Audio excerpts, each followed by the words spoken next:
ঢাকা সিলেট মহাসড়কে ভৈরব পর্যন্ত 10 কিলোমিটার যানজটে থেমে থেমে চলছে গাড়ি, ভোগান্তিতে চালকসহ যাত্রীরা।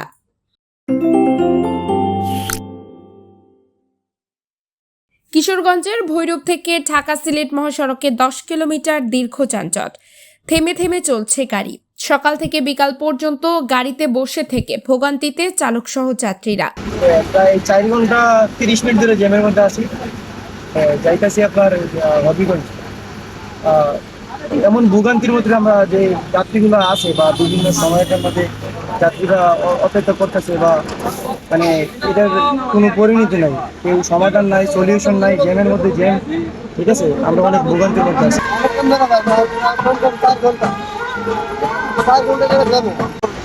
খুশি আছি ভাই, আমরা 4 ঘন্টা ধরে দাম চাইতেছি।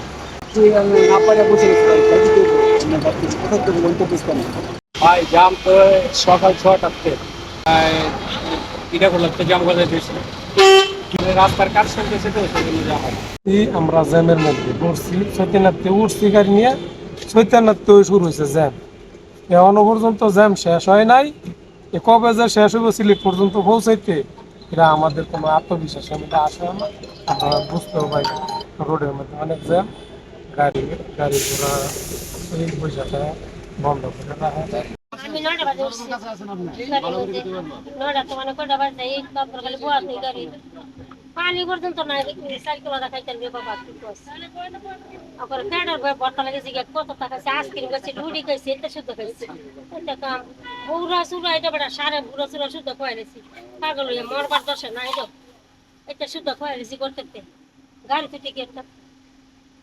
মানে খালি একটা ফুসা দিকে লগে দুধ ছুট না, খালি অকরে দিলাম বলে আইটিয়া। যাবেন কই আছে? আমি ব্রাউন বেড়ে যাই। উঠছেন কই থেকে? উঠছি ইট খোলাতে। কত ঘন্টা ধরে বসে আছেন? বইয়া দৌড়াইছি পরে গিয়া 4 ঘন্টা ধরে গেছি গা। বাবা রে ওইটা রাওয়াই না, পেটে ব্যাপারটা। মায়ের তো দুধ আনছি, পিঠা বানাচ্ছি তো তোলা ফসবো, কিরা পয়সা নিয়ে। বিড়ি তো খাইলিও। খাইছি তো বইয়া। সারা উড়েই যাম, ঢাকার থেকে ওরা ঢাকার থেকেই যাম। মজার থেকে 9টা বাজে, 9টা বাজে, এখন তো শুধু জামের মাঝে ওই কি করার আছে, সব গাড়ি কি অবস্থায়, একই অবস্থা। গাড়ি ড্রাইভার তো দুসলে কোনো কাম হতো না, রাস্তা বলো রাস্তা আমাদের গাড়ি ঘুরে জাম না গেছে। আমি এই যে এখান থেকে উঠছি, এখান থেকে মনে করেন 5 মিনিটের রাস্তা আছে না, 2 ঘন্টা বসে আর 2 ঘন্টা ধরে এখানে বসা। আর এই এক জায়গা সামনে হয়ে যায় না, 2 ঘন্টা ধরে এক জায়গায় আমরা বসে আছি। আরো কয় ঘন্টা লাগে কোনো ইয়া নাই, হিসাব নাই। যান চলাচল স্বাভাবিক রাখতে ভৈরব হাইওয়ে থানা ও আশুগঞ্জ হাইওয়ে থানা পুলিশ সদস্যরা মাঠে রয়েছেন। আজ বৃহস্পতিবার 10 জুলাই সকাল থেকে বিকাল পর্যন্ত এই যানজট দেখা যায়। এই নিউজ লেখা পর্যন্ত যানজট লেগে আছে। খোঁজ নিয়ে জানা যায়, ঢাকা সিলেট মহাসড়কে আশুগঞ্জ প্রান্তে সড়কে বড় বড় গর্ত থাকায় ভৈরবে যানজট সৃষ্টি হয়েছে। আসলে আমরা সকালে আমি ডিউটিতে আসছি, ভোরবেলা আসি দেখি যে ব্রাউনবাড়িয়া থেকে কোনো গাড়ি যাচ্ছে না। সেখানে আছে 4 রাস্তার মোড় থেকে আমরা যদি গাড়ি না দিতে পারি এক রোডে, তাহলে 4 রাস্তার মোড়ে আমাদের কাজ করতে পুরো হিমশিম খাইতে হচ্ছে। কারণ আমরা 3-4 জন লোক এখানে কাজ করে মোড় ক্লিয়ার করা অনেক কষ্ট। পরে আমরা ওইদিকে টোল প্লাজা পর্যন্ত গেছি, যাওয়ার পরে ওইখানে আরও কতটুকু যাওয়ার পরে দেখি ওখানে বিভিন্ন গর্ত, আশুলিয়ার দিকে বিভিন্ন গর্তের কারণে কোনো গাড়ি যাওয়া যাচ্ছে না। ভারী গাড়িগুলো ওখানে গর্তের মধ্যে পড়ে যাচ্ছে। পড়ে যাওয়ার কারণে আমাদের এই মোড় পর্যন্ত গাড়ি তেল চলে আসে। তখন আমরা ঢাকা রোড সিগন্যাল দেওয়ার কারণে পিছনে অনেক তেল চলে যায়। হ্যাঁ, দুই মোড়ে আমরা এখানে সিগন্যাল দেওয়ার পরে এখানে তেল চলে যায় পিছনে। তবুও আমরা চেষ্টা করি কিশোরগঞ্জ রোডটা এবং বাজার রোডটা ক্লিয়ার রাখার জন্য। কিন্তু ওইদিকে তো আমরা দিতে পারি, আমাদের মানে চেষ্টা করতেছি যতটুকু পারি দেওয়ার, কিন্তু ওই দিক থেকে গাড়ি ভাঙ্গার কারণে আসেও না, আবার যাচ্ছেও না।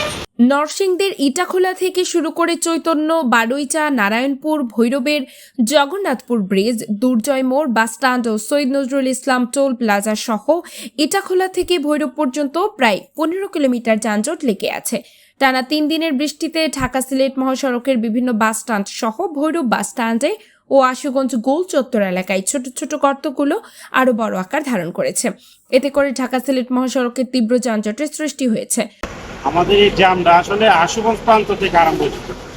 আশুগঞ্জ প্রান্তে গুল চত্বর আছে, একটা গুল চত্বরের কাছে একটা গার্লস হাই স্কুল আছে।